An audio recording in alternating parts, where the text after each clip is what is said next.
Iran যুদ্ধের কিছু গুরুত্বপূর্ণ আপডেট দেখে নেওয়া যাক। গতকাল থেকে ধারাবাহিকভাবে ইরান এবং ইসরায়েল আমেরিকার যে যুদ্ধ চলছে সেই যুদ্ধে বেশ কিছু গুরুত্বপূর্ণ ঘটনা ঘটেছে গতকাল এবং আজ সকালে।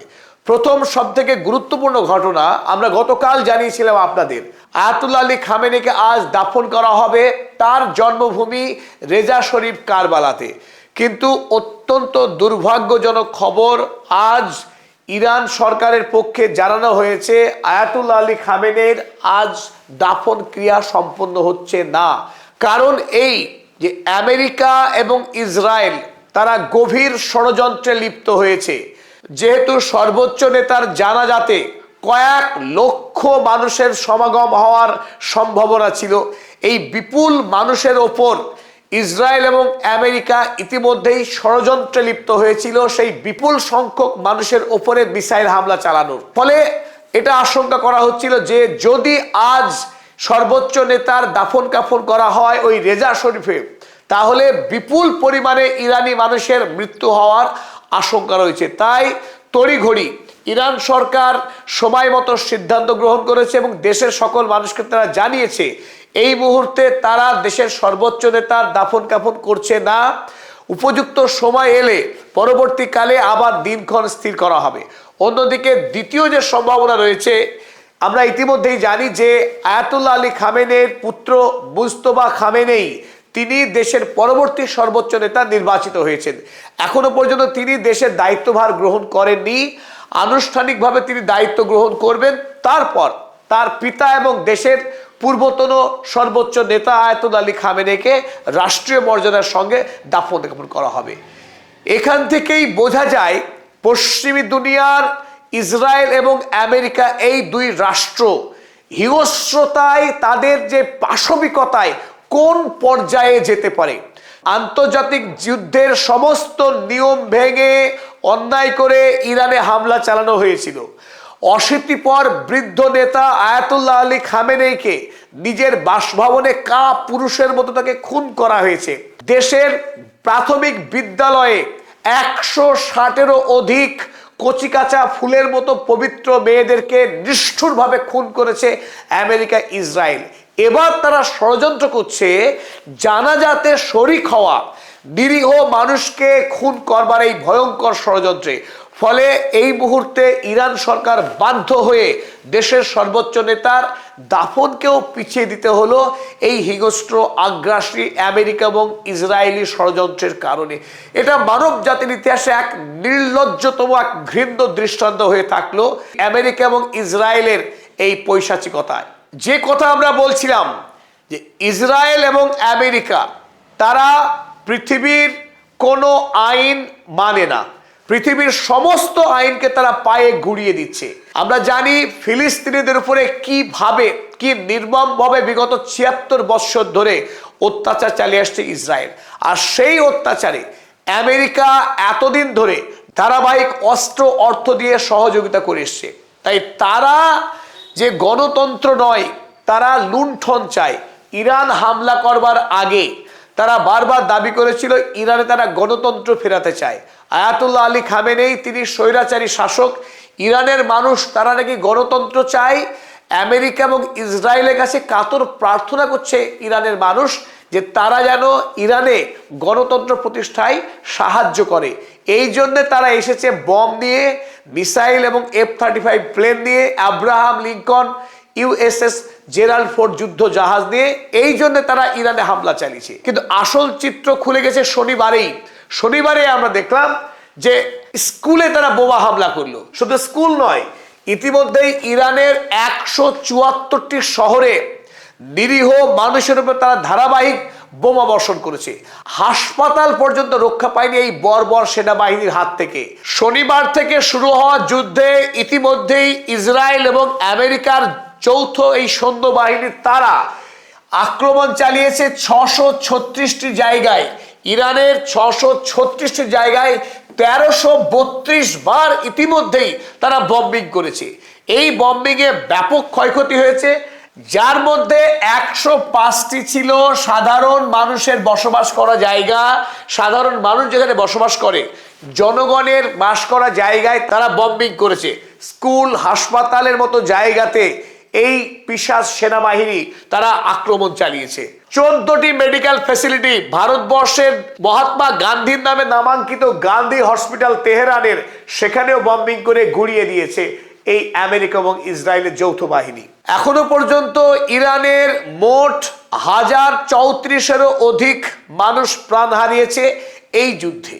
ওদিকে ইরানের পক্ষে একটি বড়সড় সাফল্য এসেছে গতকাল। ইরানের হান্ডালা হ্যাকার গ্রুপ, যারা আমেরিকা এবং ইরানের বিরুদ্ধে সমস্ত ষড়যন্ত্রকে, যে অনলাইনে যারা সাইবার ক্রাইম করে, অনলাইনে অর্থাৎ ডিজিটাল মাধ্যমে ইসরায়েল এবং আমেরিকা যে ষড়যন্ত্র করে, সেই ষড়যন্ত্রের বিষ দাঁত ভেঙে দিতে হান্ডালা গ্রুপ তাদের ওয়েবসাইটকে হ্যাক করে তাদের সমস্ত গোপন নথিকে ফাঁস করে দেয়। এই কাজ করে হান্ডালা গ্রুপ গতকাল ইসরায়েলের সবচাইতে ঘৃণ্য যে সংস্থা institute of national security studies, গোটা পৃথিবী জুড়ে ইরানের বিরুদ্ধে, আরব বিশ্বের বিরুদ্ধে যে ষড়যন্ত্রমূলক প্রচারণা চালায়, অর্থাৎ ইসলাম এবং আরব দুনিয়া জঘন্য, ইসরায়েল পৃথিবীর শ্রেষ্ঠ রাষ্ট্র, তারা মধ্যপ্রাচ্যে শান্তি প্রতিষ্ঠা করতে চায় এবং সারা পৃথিবীতে ইসলামোফোবিয়া ছড়ানোর যে ভয়ঙ্কর অন্যায় কাজ করে, তার মুখপাত্র হচ্ছে এই institute of national security studies. এদের ওয়েবসাইটকে গতকাল হ্যাক করে নিয়েছে ইরানের এই হান্ডালা গ্রুপ। তারা তাদের ওয়েবসাইটে থাকা বেশ কিছু গুরুত্বপূর্ণ নথি ইরান সরকারের হাতে তারা তুলে দিয়েছে। এতে বেশ কিছু গোপন কথা আগামী দিনে পৃথিবী জানতে পারবে বলে আশা করা হচ্ছে। এবং গুরুত্বপূর্ণ বিষয়, এই ইসরায়েলি প্রোপাগান্ডা মেশিন যারা গোটা পৃথিবী জুড়ে মানুষের ব্রেন ওয়াশ করে, যাতে করে খ্রিস্টান পৃথিবীর মানুষ ইহুদিদের পাশে দাঁড়ায়, গাজায় নিরীহ মানুষকে খুন করা যায়, তার জন্য বিপুল পরিমাণে অর্থ সাহায্য গ্রহণ করে। গোটা পৃথিবী জুড়ে তারা একটা ভয়ঙ্কর নেটওয়ার্ক চালায়, যে নেটওয়ার্কের মধ্যে রাষ্ট্রনেতা, টেলিভিশন, খবরের কাগজ, সারা পৃথিবী জুড়ে ধারাবাহিক ইসলাম এবং আরব দুনিয়ার বিরুদ্ধে প্রচারণা চালানোর জন্য যে কাজ করে, সেই কাজ অন্তত সাময়িকভাবে হলেও বন্ধ হয়েছে এই হান্ডালা গ্রুপের তৎপরতায়। গতকাল ইরানের জন্য একটি মর্মান্তিক ঘটনা ঘটেছে। আমরা জানি ভারতবর্ষের বিশাখাপত্তনমে বেশ কয়েকদিনের জন্য পৃথিবীর বিভিন্ন রাষ্ট্র থেকে আসা যুদ্ধজাহাজগুলো একসঙ্গে নেভাল মিলন 2026 এই শিরোনামে একটা নেভাল ফ্লিট রিভিউ ছিল, যেখানে ইরান থেকে একটি যুদ্ধ জাহাজ অংশগ্রহণ করেছিল ভারতের বিশাখাপত্তনমের এই নেভাল কুচকাওয়াজে।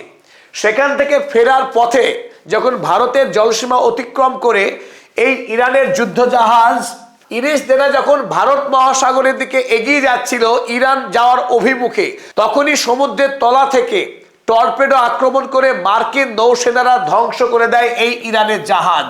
এই যুদ্ধ জাহাজের তৎকালীন সময়ে আনুমানিক 150-এরও অধিক সেনাবাহিনী এবং ক্রু মেম্বাররা ছিলেন, যাদের মধ্যে 32 জন ইরানি সেনাকে শ্রীলঙ্কার নৌবাহিনীর সেনারা জীবিত অবস্থায় উদ্ধার করেন। এখনো পর্যন্ত খবর 80-টিরও অধিক ডেড বডিকে উদ্ধার করা হয়েছে শ্রীলঙ্কার সেনাবাহিনীর পক্ষে। এখনো 60-এর অধিক মানুষ নিখোঁজ অবস্থায় আছে। এই ধ্বংসের পর শ্রীলঙ্কার পার্লামেন্টের পক্ষে আমেরিকার এই কাপুরুষিত আক্রমণকে মারাত্মকভাবে প্রতিবাদ জানানো হয়েছে, তার ধিক্কার জানানো হয়েছে। কিন্তু তাৎপর্যপূর্ণ, খুব বিস্ময়ের সঙ্গে গোটা পৃথিবী দেখলো ভারতবর্ষের সরকার এখনো পর্যন্ত এই আক্রমণের বিরুদ্ধে একটি শব্দ পর্যন্ত ব্যয় করেনি আমাদের প্রধানমন্ত্রী শ্রী নরেন্দ্র মোদী। অথচ ইরানের এই যুদ্ধ জাহাজ ভারতবর্ষের নৌসেনা বাহিনীর সঙ্গে একসঙ্গে কুচকাওয়াজে অংশ নিতে এসেছিল বন্ধুত্বের খাতিরে, মিত্রতার জন্যে। ইরান ভারতবর্ষের সুপ্রাচীন মিত্র রাষ্ট্র, যার কাছে সাংস্কৃতিক ঋণ অপরিসীম। আজ ভারতবর্ষের যে স্থাপত্য শৈলী রয়েছে, ভারতবর্ষের যে সাম্প্রদায়িক মিলনের যে ঐতিহ্য রয়েছে, সুফি সংস্কৃতির কাছে ভারত সীমাহীন ঋণী। সেই ইরান রাষ্ট্র, যার কাছে বর্তমানেও চাবাহার পোর্ট থেকে শুরু করে সস্তায় জ্বালানি থেকে শুরু করে ইরান ভারতবর্ষের পাশে বরাবর থেকেছে। পাকিস্তানের বিরুদ্ধে জাতিসংঘে ভোট দেওয়া, ভারতের পক্ষে এতদিন ধরে যে রাষ্ট্র লড়াই করেছে বিশ্বের মঞ্চে, সেই ইরানের যখন এত বড় ক্ষতি হয়ে গেল, ভারতবর্ষের কুচকাওয়াজে এসে যখন তার জাহাজ গোটা সৈন্যবাহিনী ধ্বংস হয়ে গেল, তারপরেও ভারতের পক্ষে একটি সমবেদনার বাক্য প্রকাশ করা হয়নি, কেবলমাত্র আমেরিকার ভয়ে। ভারতবর্ষের সরকার আজ নিজস্ব কণ্ঠ হারিয়েছে। এটা অত্যন্ত দুর্ভাগ্যজনক, অত্যন্ত মর্মান্তিক। আর এর জবাব হিসাবে ইরান গত রাতেই আমেরিকার গাইডেড মিসাইল ডেস্ট্রয়ার, এক ধরনের নেভি শিপ যেগুলো মিসাইলকে ধ্বংস করার কাজে ব্যবহার করা হয়, সেই জাহাজকেই ধ্বংস করে দিয়েছে যখন সেই যুদ্ধ জাহাজটি জ্বালানি সংগ্রহ করছিল ভারত মহাসাগরে। ভারত মহাসাগরে এই মিসাইল হামলা চালানোর পর ট্যাঙ্কার এবং ওই যুদ্ধ জাহাজ মিসাইল গাইডেড ডেস্ট্রয়ার দুটোতেই ব্যাপক অগ্নিসংযোগ হয়েছিল বলে IRGC জানিয়েছে। ইরানের সেনাবাহিনী জানিয়েছে তারা এই ক্ষেত্রে দুই ধরনের মিসাইল ব্যবহার করেছিল, গাদার 380 এবং তালি। এছাড়া IRGCর কমান্ডার ওয়াহিদি আজ জানিয়েছেন হরমুজ প্রণালীকে বন্ধ রেখেছেন এবং হরমুজ প্রণালী জুড়ে কয়েক হাজার কার্গো শিপ এখন থমকে আছে। বিদেশি একটি ট্যাঙ্কার যখন তেল নিয়ে যাচ্ছিল তখন এই IRGC সেনারা আক্রমণ করে, তাতে সে ট্যাঙ্কার ধ্বংস করেছে ইরান আজ। এতক্ষণ ধরে আমাদের সঙ্গে থাকার জন্য অসংখ্য ধন্যবাদ। আমাদের পদাতিক চ্যানেলকে সাবস্ক্রাইব করুন, লাইক শেয়ার কমেন্ট করুন, ইন্ডিপেন্ডেন্ট জার্নালিজমকে সাপোর্ট করুন, সাবস্ক্রাইব করুন, জয়েন বাটনে ক্লিক করে মেম্বার হন, উৎসাহিত করুন পদাতিক কমিউনিটি।